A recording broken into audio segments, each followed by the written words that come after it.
Notary की मुहर। Notary की मुहर सभी नोटरी पब्लिक मजिस्ट्रेट को जानना ज़रूरी है। आखिर नोटरी की जो मुहर बनाया जाता है, इसका उद्देश्य क्या है और ये किस प्रकार से नोटरी व्यवसाय में महत्वपूर्ण योगदान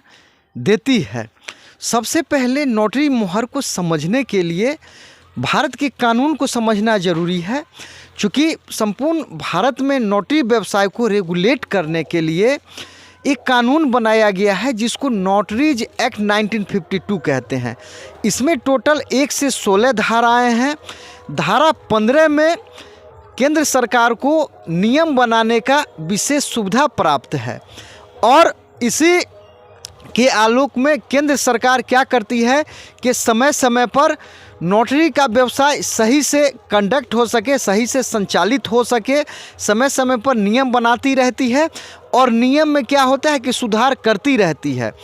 तो नोटरीज एक्ट 1952 के धारा 15 में जो प्रत्यक्ष शक्ति केंद्र सरकार को दिया गया है, केंद्रीय सरकार को, वो इसका प्रयोग करती है और इसी शक्ति का प्रयोग करते हुए केंद्रीय सरकार ने एक नोटरी से संबंधित एक रूल्स बनाया है जिसको नोटरीज रूल्स 1956 कहते हैं। इस रूल्स में क्या है कि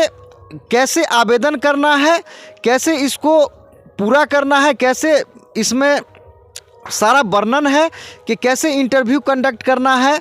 और ऐसा कहें कि इंटरव्यू से लेकर आवेदन से लेके इसका यानी संपूर्ण इसमें जो भी ज़रूरी है सारा इसमें तकरीबन वर्णन है। इसी के रूल्स में यानी नोटरीज रूल्स 1956 के धारा 12 में नोटरी मुहर से संबंधित इसमें वर्णन किया गया है। तो नोटरी की मुहर यानी कि जो नोटरी का जो मुहर होगा ये होगा 5 सेंटीमीटर व्यास वाली समतल गोल के रूप में इसका क्या होगा, व्यास होगा, यानी कि 5 सेंटीमीटर व्यास वाली गोल समतल मोहर होगा और इसमें क्या होगा, जो भी नोटरी हैं उनका नाम होगा, उनका क्षेत्र यानी कि कहाँ वो प्रैक्टिस करते हैं, उसके अलावा कि उनको क्या है कि नियुक्ति के रूप में जो उनको नियुक्त किया गया है यानी इसके लिए भी उसमें चर्चा होगा, रजिस्ट्रेशन संख्या होगा, परिसीमन यानी नोटरी उस सरकार का नाम जिसने उसे नियुक्त किया है। तो हम सभी जानते हैं कि भारत में क्या है कि नोटरी 2 स्तरों पर नियुक्त की जाती है। एक राज्य सरकार को पावर है नियुक्त करने का, नोटरी नियुक्त करने का, और दूसरा केंद्र सरकार को है। तो ये वो सील जो होगा उस सील में क्या होगा कि नोटरी तो ज़रूर लिखा होगा, लेकिन अगर राज्य सरकार ने किया है तो राज्य सरकार लिखा होगा, केंद्र सरकार ने किया है तो भारत सरकार लिखा होगा। फिर उसके बाद जो नोटरी हैं उनका क्या होगा कि नाम होगा, उसके अलावा वो किस क्षेत्र में व्यवसाय कर रहे हैं, प्रैक्टिस कर रहे हैं, और उसके बाद पंजीयन संख्या होगा और समाप्ति की तारीख यानी कि उनका जो लाइसेंस है, व्यवसाय प्रमाण पत्र, वो कब उनका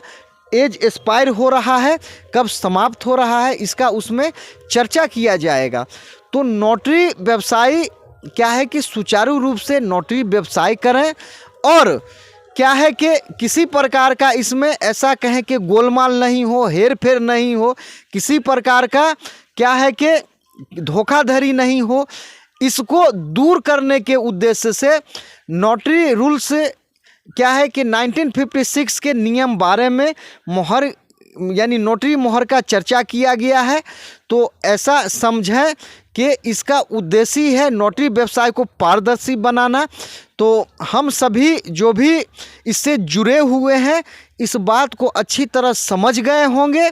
कि नोटरी जो मोहर रखते हैं उसका उद्देश्य क्या है। उसका उद्देश्य कम शब्दों में यही है कि नोटरी का क्या है, कार्य जो है पारदर्शी रूप से हो,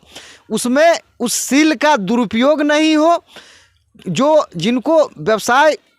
प्रमाण पत्र जिनके नाम से इशू हुआ है वही उसका उपयोग कर सके। अगर क्या है कि चूँकि 5 साल के लिए नोटरी का व्यवसाय प्रमाण पत्र इशू किया जाता है, यानी कि 5 साल से ज़्यादा का समय नहीं ले और इस प्रकार से नोटरी व्यवसायी जो हैं उनका कार्य सही से हो, पारदर्शी हो, सुचारू हो, ताकि वो नोटरी व्यवसाय के क्या है कि जो भी कार्य है उसको सही से वो सही उद्देश्यों के साथ उसको संपादित कर सकें।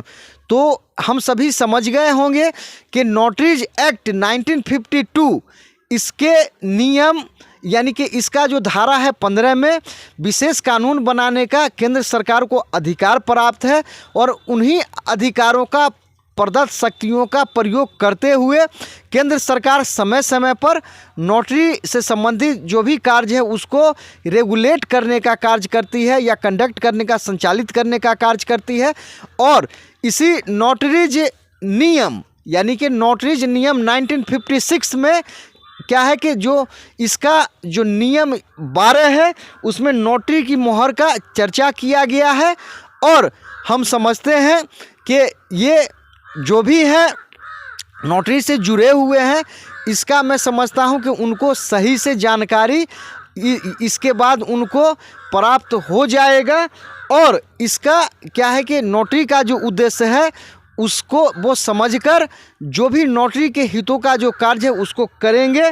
और नोटरी का जो भी कार्य है नोटरी पब्लिक मजिस्ट्रेट का उसको वो इस